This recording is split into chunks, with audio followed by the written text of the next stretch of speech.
Hello. Today I want to share with you a very famous, very old problem in mathematics, the problem of points, which actually kickstarted probability theory. It is a problem that is very easily stated, but it has so many levels of analysis and of refinement that you can think about it in so many different ways. So, what is it about? It's very old, it's from the 1500s, or I think the earliest reference we have of it is from 1494, and it goes like this. So imagine we have two friends who are competing in a game of tennis, say, and they both put the same amount of money in a pot, and they say, well, the best of 5 rounds wins the pot. So let's see, you need at least 3 rounds to win the pot. So, who wins the first round? Let's say, I call them Pierre and Blaise, because they are two famous mathematicians who talked about this problem. So let's say the first winner is Pierre. In the second round, Blaise equalizes, and then in the third round, Pierre wins again, and then they have to stop the game because of bad weather or who knows what. They can't play the remaining 2 rounds. And the question is, how should they split the pot?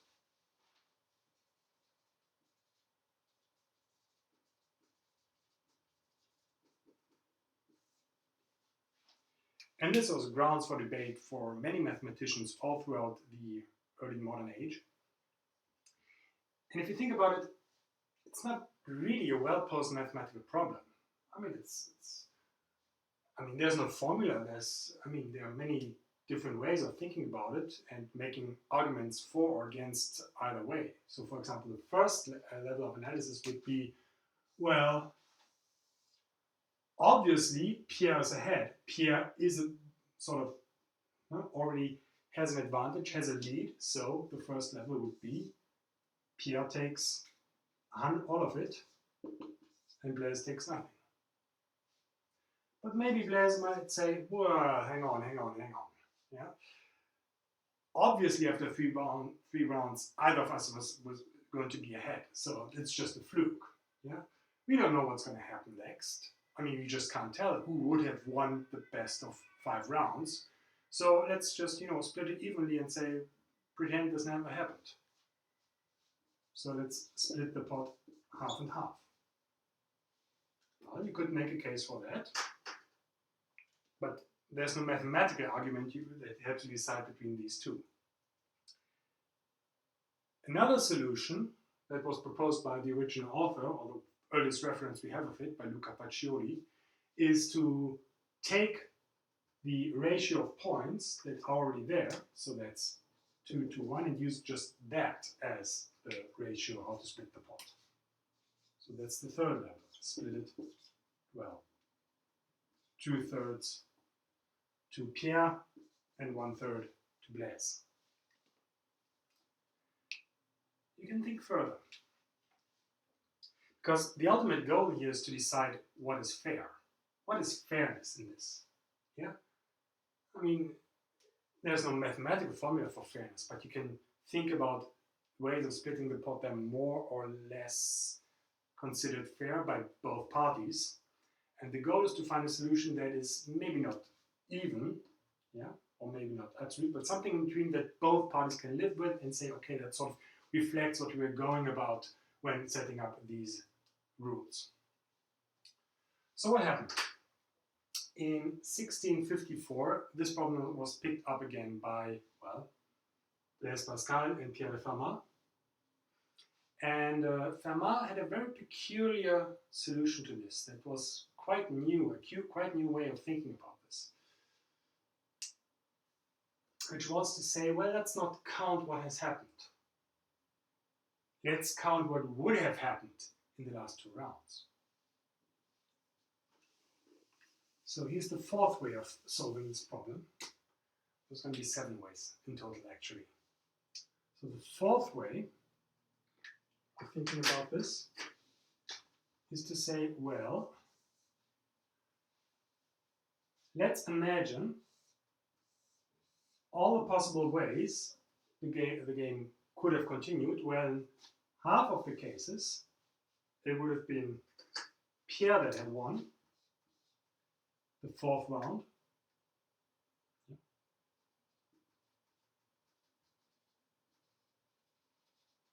And in the other half, it would have been Blaise, who wins the 4th round. But of course, if Pierre wins the 4th round, he's ahead 3, so there's no way for Blaise to catch up. So Pierre will get all of the spoils. But if Blaise evens out in the 4th round, there are 2 more possibilities.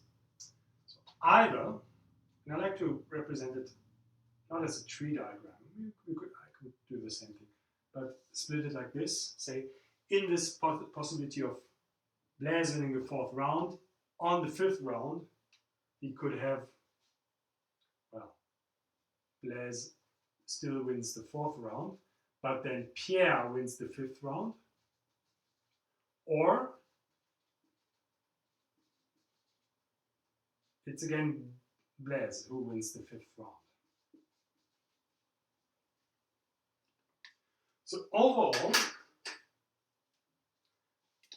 and that was the new way of thinking about this, there are 3 out of 4 cases in which Pierre wins overall. Actually, we could spell them out like this. So we could have had, well, the past was Pierre, then Blaise, then Pierre, and then Pierre wins, and the game is done. You could have Pierre, Blaise, Pierre, then Blaise wins the 4th round and Pierre wins the 5th round, so Pierre wins overall. And we could have had Pierre wins, Blaise wins, Pierre wins, which is the past. And then we have 2 more wins by Blaise. So Blaise wins overall. And, well, naively, you could count it well. Pierre wins in 2 out of 3 cases, so it's back to the 3rd solution. Split the pot 2 to 1. But in this picture, you notice that, well, the first possibility should count twice as much. They don't play the 4th round just because it's clear who's going to win. But if they had played it, we would have had 2 possibilities. Pierre wins once more with a lead of 4 to 5, 4 to 1. Or we would have had Blaise winning once more, which still would result in an overall win by Pierre. But now we see that in 3 out of 4 possible futures, Pierre would have won. So the solution by Pascal in 1654 was to give 3 quarters to Pierre and 1 quarter to Blaise, because Pierre at this point had a 3 out of 4 chance of winning the overall game. And this argument was the very first one that used probabilities and used fractions to represent amounts of possible futures. But when I read about this, now this is my own take on this, I was a bit taken aback by the simple assumption that there's always a 50-50 chance of either of them winning any round. Yeah? This assumes that on any round it's basically a coin toss. But isn't the whole point of the game to find out who's better at playing this game? And at this point it seems, or at least I would put more money on it, that Pierre is the better player than Blaise. Might be a fluke, might not be. But wouldn't it be more natural to assign the probability of winning in any given round 2/3 to Pierre and 1/3 to Blaise instead of half and half? If we do that, then this picture changes. So what's going to happen next? So let's see. The 5th way of thinking about this is to say again, here's the space of all possibilities. Now let's split it along what happens in the 4th round. And in the 4th round, I assign 2/3 possibility of Pierre winning and only 1/3 of Blaise winning. So maybe let's put this down here. Probably that Pierre wins in any round. So it's not 1/2 as before. It is 2 out of 3. So out of all the possible futures, 2/3 of them go to Pierre winning the 4th round and thus winning overall. but only 1/3 goes to Blaise winning. So this is Pierre winning the 4th round.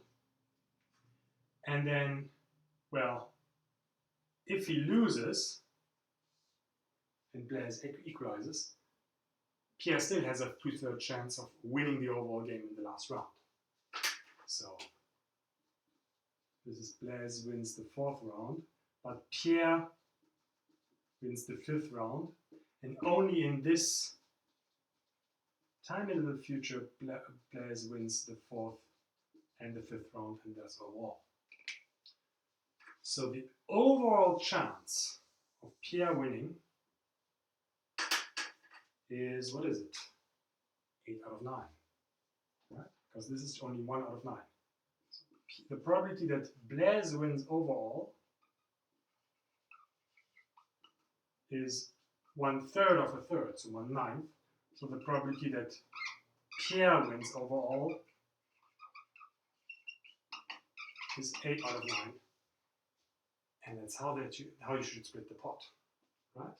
Give 8/9 to Pierre and 1/9 to Blaise. I've never seen this way of thinking about the problem anywhere else, but it sort of struck me as the quite natural continuation of Pascal's thinking. But then I got a bit more skeptical, saying, hang on. The way this turns out, in all these possible ways, leaves me doubting whether that is the appropriate probability. Because, for example, in 1 out of 9 cases, which isn't very often, but might happen, it's actually Blaise that wins overall. So who has 3 wins out of 5, and wouldn't then the probability be 3 out of 5 of Blaise winning? And Pierre has a 2 out of 5 chance of winning instead of 2/3. And in 2/3 of cases anyway, Pierre wins 4 out of 5 rounds. No, wait. Well, it kind of depends whether you stop here. If he wins the 4th game and then they stop, the best probability you have is 3 out of 4 for his probability of winning in any round.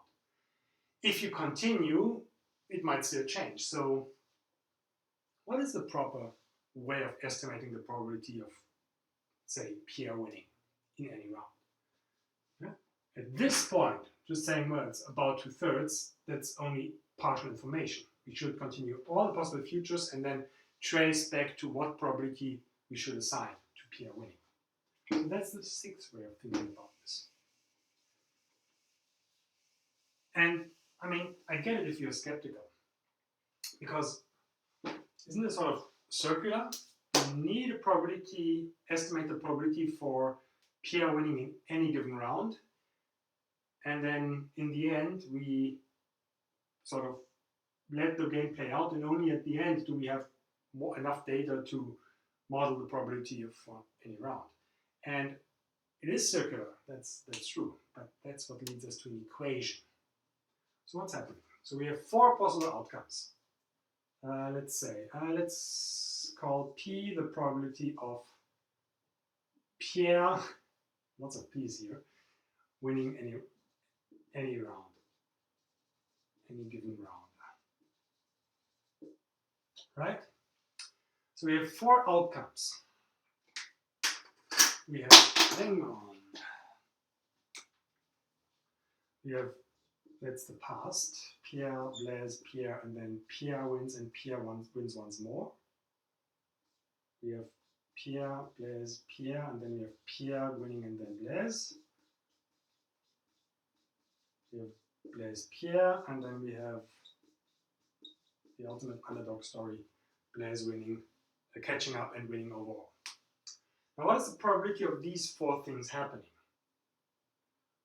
Well, the probability of this happening is, well, Pierre wins and then Pierre once more, so it's P squared. The probability of this happening is that Pierre wins in the 1st round, in the 4th round, and in the 5th round, it's actually Blaise winning. So the probability of Blaise winning is 1 minus P.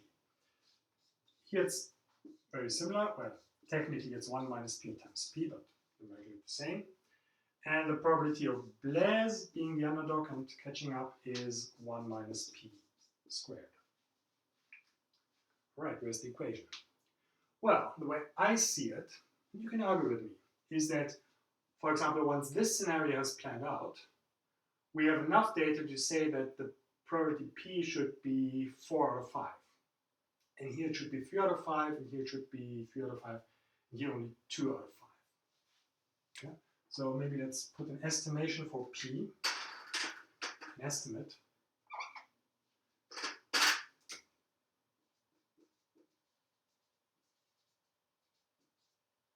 In a column here.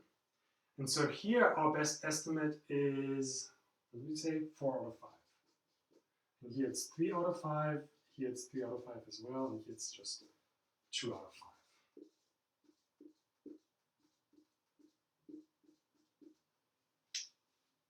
So with probability, in a way of thinking about this is with probability p squared, p has the value 4 out of 5.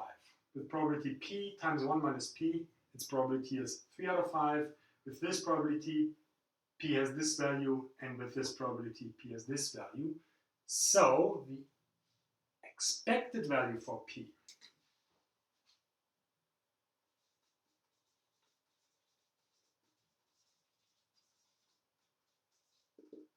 is, what's the equation? Well, the equation is this times this, plus this times this, plus this times this, plus this times this, should give the overall expected value of p, which is a constant, it's just p. There's a nice equation. Let's solve it. I know it looks scary, but it's actually quite well behaved. So, let me clean like this. And actually, you know what? Quite confident that I keep that in my head for 10 seconds. So what is the overall probability? So we said it's p squared times, oh, let's put it like this, 4/5 times p squared plus 3/5 times p times 1 minus p. The next expression is exactly the same. Yeah, so we can just put a 2 in front of it. And the last possibility is 2 out of 5 of 1 minus p squared. And we want that to equal p. Well, let's see. We have that's 6/5 of p minus 6/5 of p squared. And then we have 2/5 of 1 minus 2/5 of 2p. And then we have 2/5 of p squared, and all of that is equal to p. So it's a quadratic equation. Let's collect like terms. We have this quadratic terms, 4/5 minus 6/5 plus 2/5. Oh, right. They cancel. They all add to 0. Okay, so it's just a linear equation. Hooray. What else? We have 6/5 of p minus 4/5 of p, which is 2/5 of p. And then we have another 2/5 here, which equals p, right? So this must be 3/5 of p, just 2/5. So p equals 2/5 divided by 3/5. So it's 2/3. When I find that out, I had a good laugh. Because it's actually vindicated, let me write down his name, Luca Pacioli, with his original intuitive answer that, well, we should split the pot 2-1, right? That's exactly what this result says, right?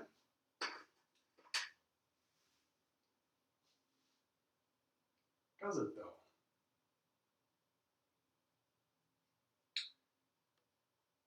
Because there's How many ways of thinking do we have it now? There's a, well, I think I have only one more way of thinking about it, and then the coda.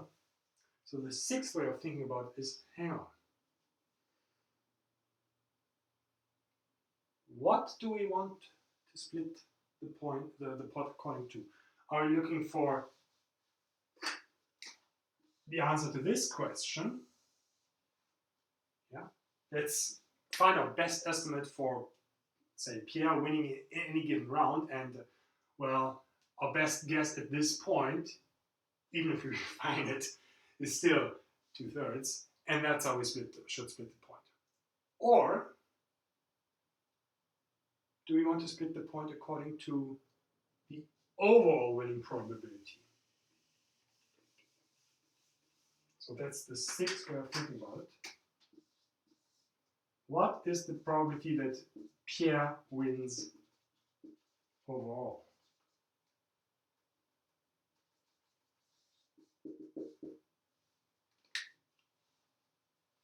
So if you think about it, for me that's the fairer way of splitting the pot, because that's what their plan was of doing anyway.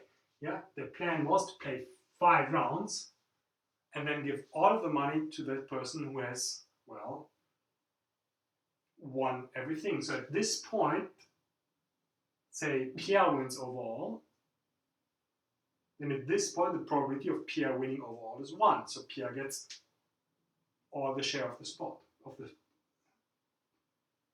pot. And that's also why intuitively after 4 rounds, if Pierre wins after the 4th round, they don't keep playing, because at this point whatever happens, the probability of Pierre winning overall has become 1. So he gets the whole pot. Yeah. So if the original rule was, let's split the pot according to the probability of either of them having won overall after 5 rounds, that probability being 0 or 1, because les jeux sont faits. Let's apply the same rule to this intermediate stage, because that was the original rule. Yeah. What is the probability that P wins overall, whether we look at it after 5 rounds or only after 3? And that probability should be the key to split the pot. But actually I've already computed that probability before. If our best estimate, even looking to the future and looping back, was the probability of Pierre winning any given round is 2/3, then the probability of P winning overall will be 8/9. And in my view, that is the deepest way you can think about this problem, the deepest way I could think about it, taking into account all the caveats, all the little objections, and the fairest way of thinking about it. Yeah. So this rule here, let's take, I didn't use black yet. Black for the final blow. This rule can be generalized in saying, the more general form of this rule is to say, split the pot according to the player's overall winning chances. After 5 rounds, these chances are going to be 0 or 1. Yeah, so it's winner take all. If they haven't finished the game, they should still split the pot according to the overall winning chances, which happen to not be 0 or 1. So there's an actual split. But that is for me the fairest way of settling this score.